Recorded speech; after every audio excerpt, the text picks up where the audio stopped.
Bonjour, c'est Sabrina de Chemin vers mon âme. J'espère que tout le monde va bien, que vous avez passé un agréable week-end, que cette nouvelle lune n'a pas été trop perturbante pour vous.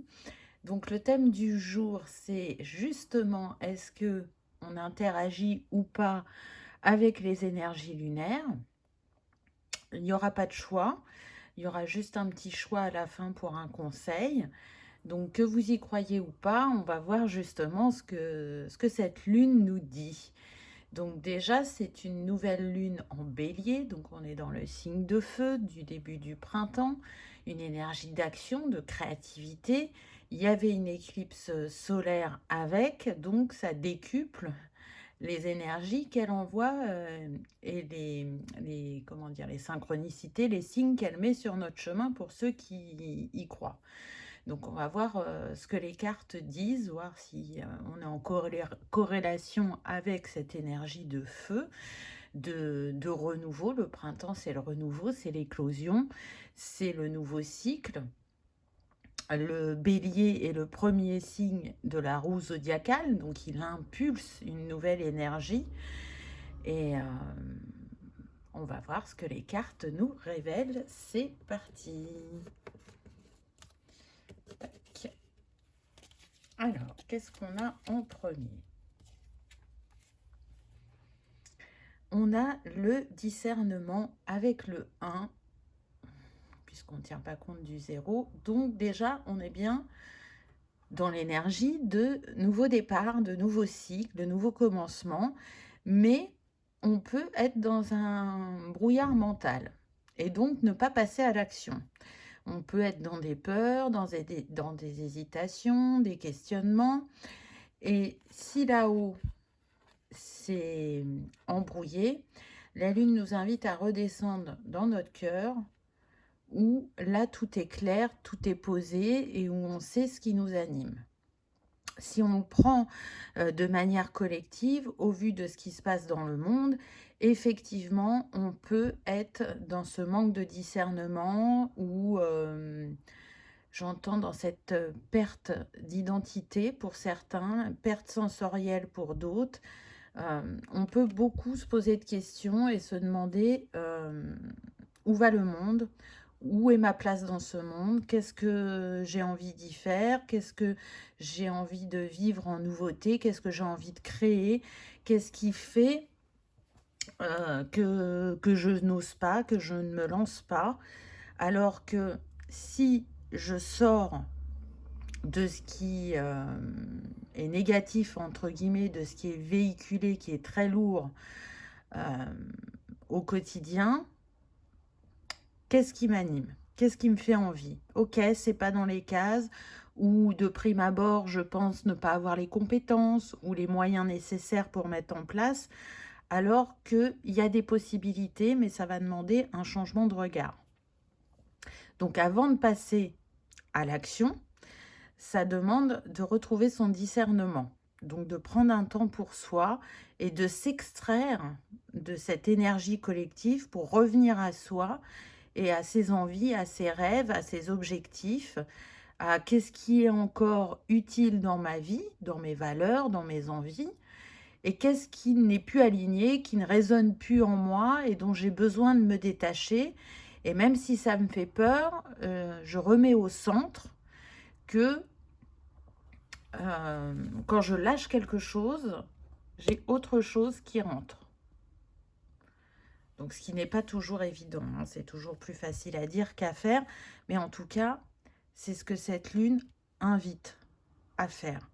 Alors, ce qui est intéressant, c'est que le bélier est assez fonceur, hein. Parfois, il agit sans réfléchir, mais ça lui arrive aussi de se poser et d'avoir du discernement avant ses actions. Donc, si vous êtes plutôt du style impulsif, là, on vous dit que cette énergie, elle va vous porter, elle va vous aider à manifester ce qui vous tient à cœur, mais dans une moindre mesure.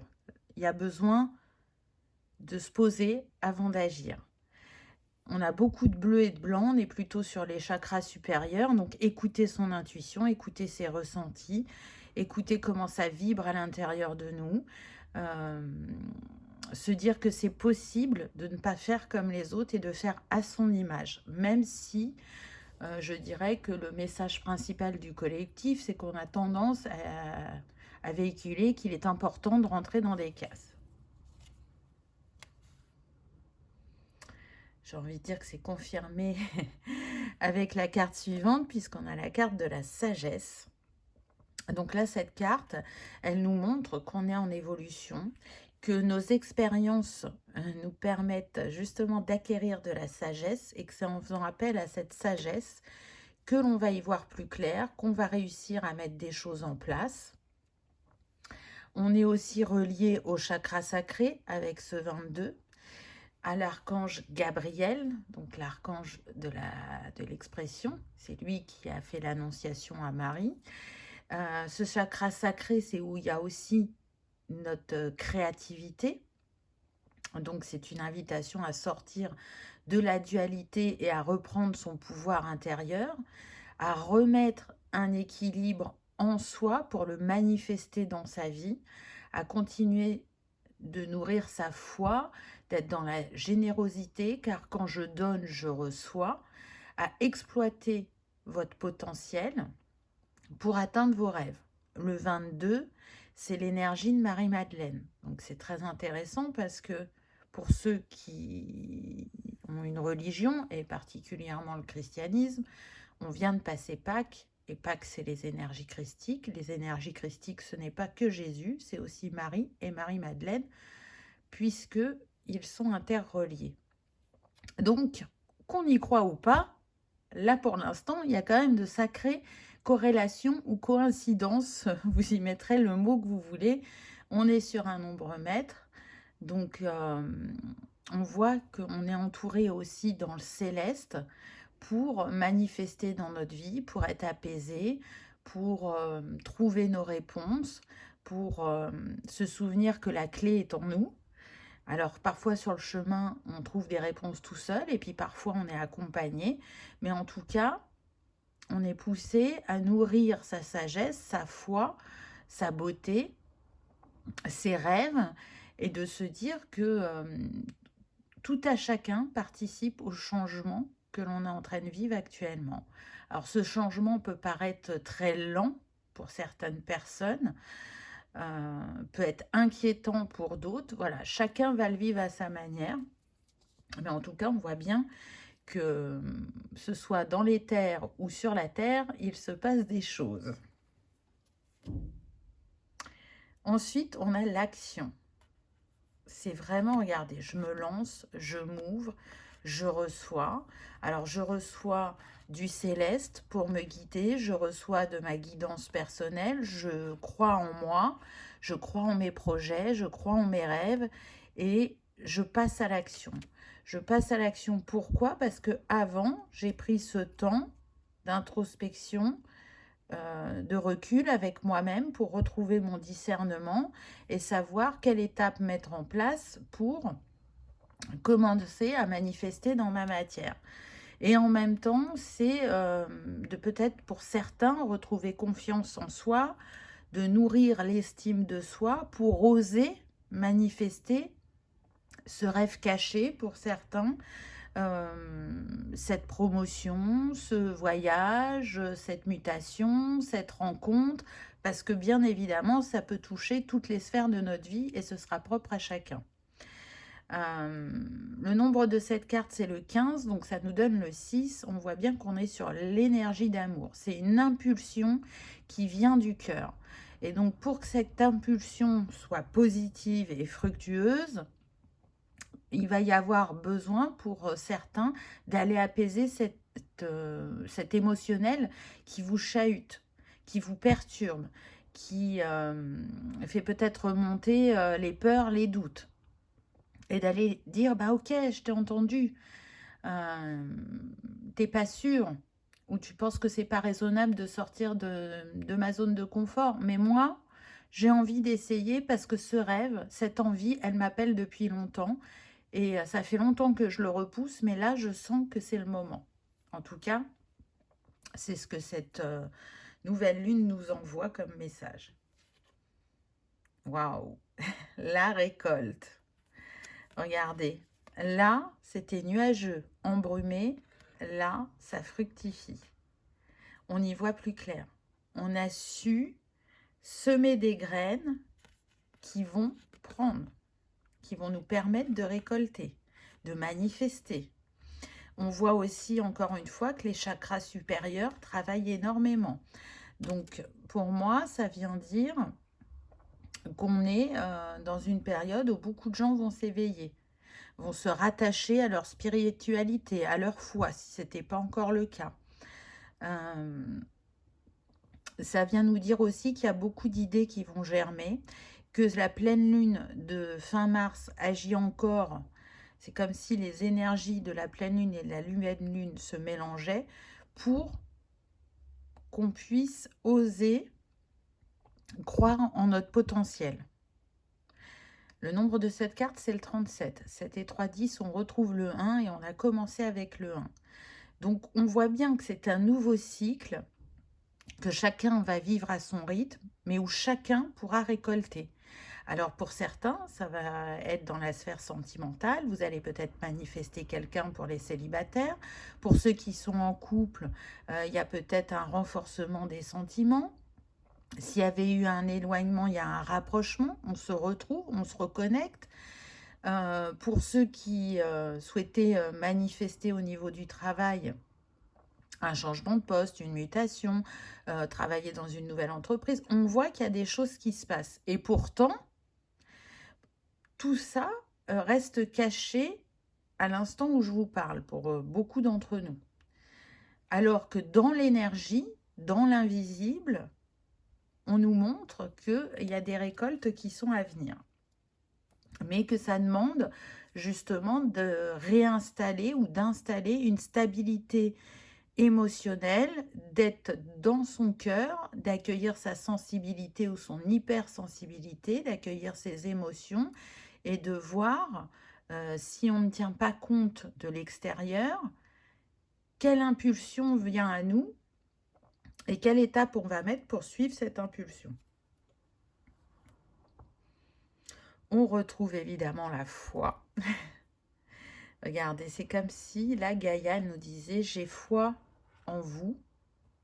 Je vous remercie de la manière dont vous participez à ce changement.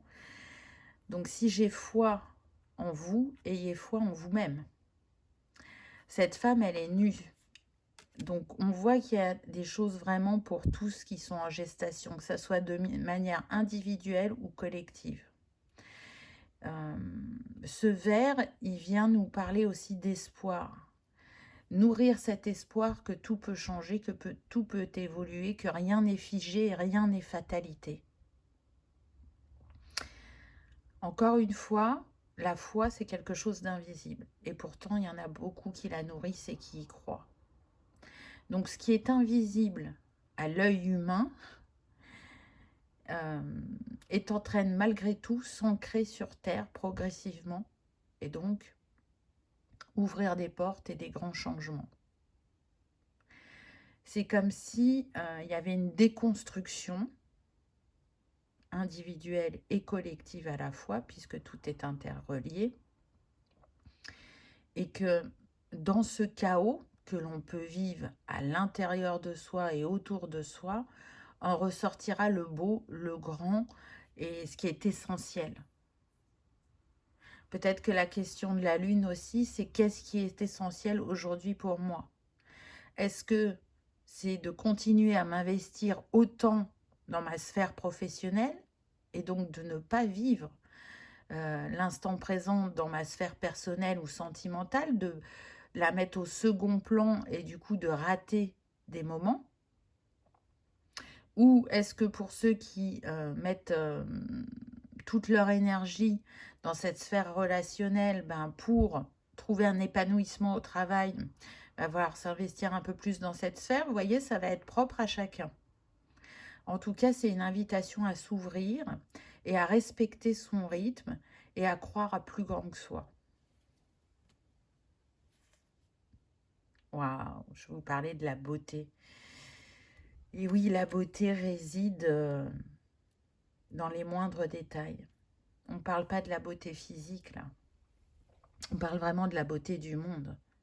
Qu'est-ce que vous ressentez quand vous êtes face à un coucher ou un lever de soleil? Quand vous voyez un enfant qui rit aux éclats? Quand vous voyez l'éclosion de la nature?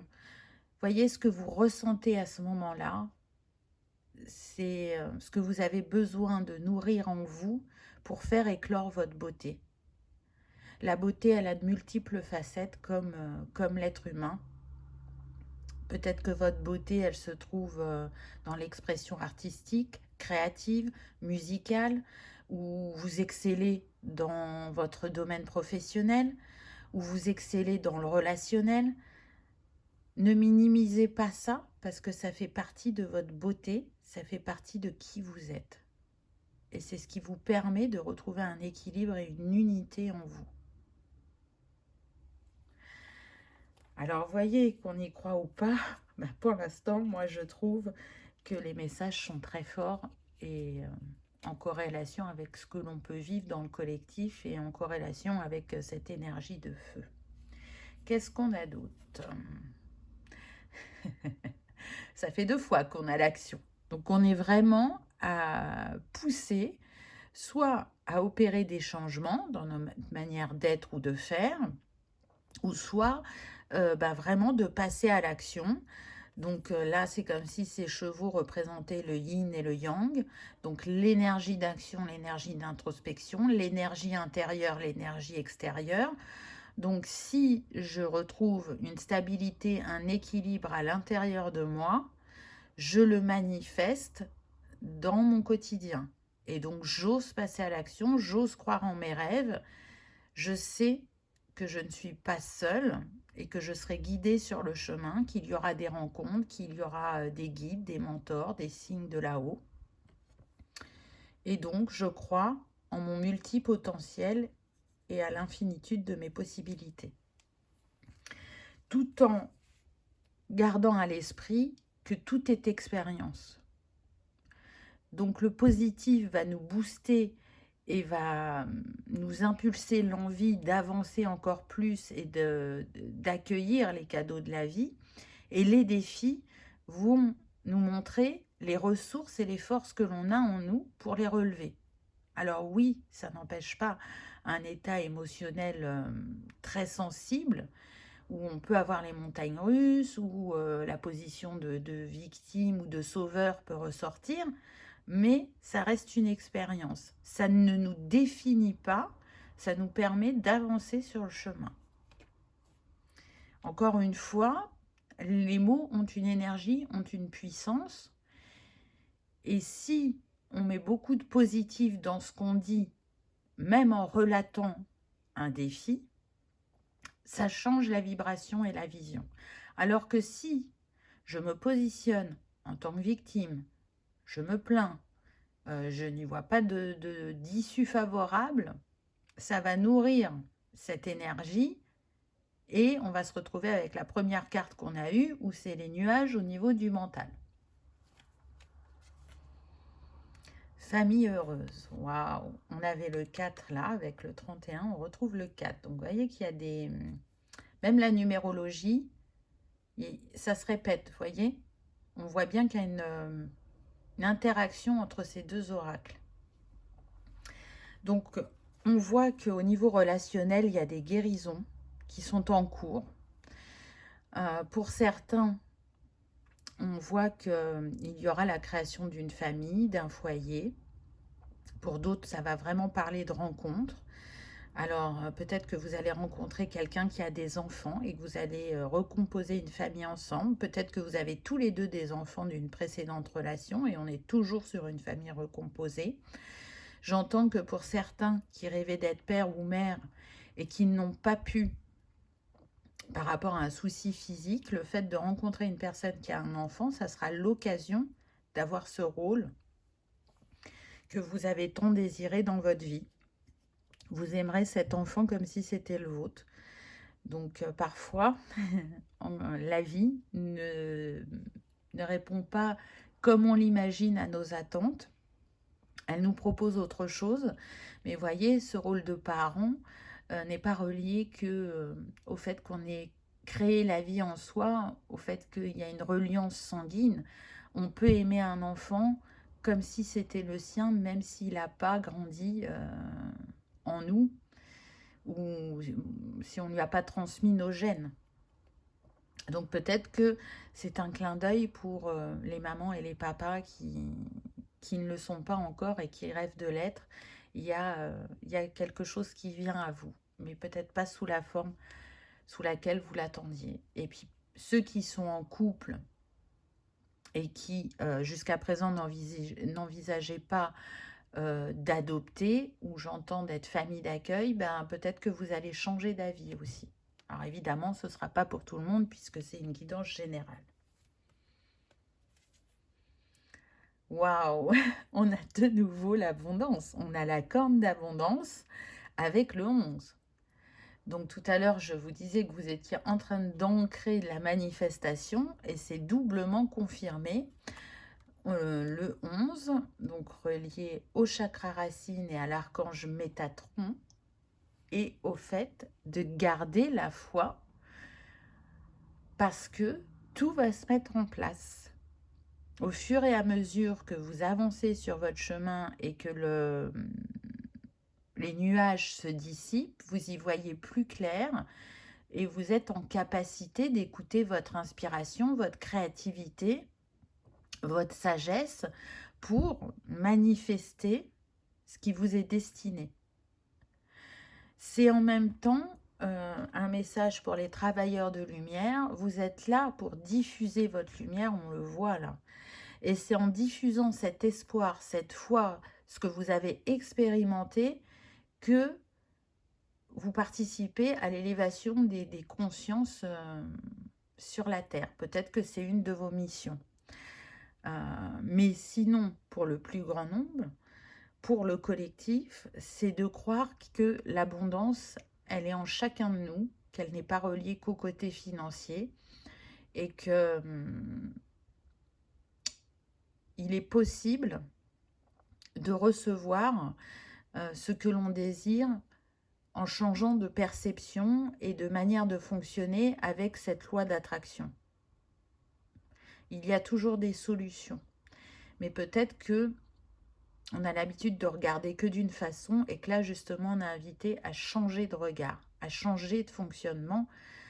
Et la vie nous montrera que oui, on va manifester, oui, on va recevoir.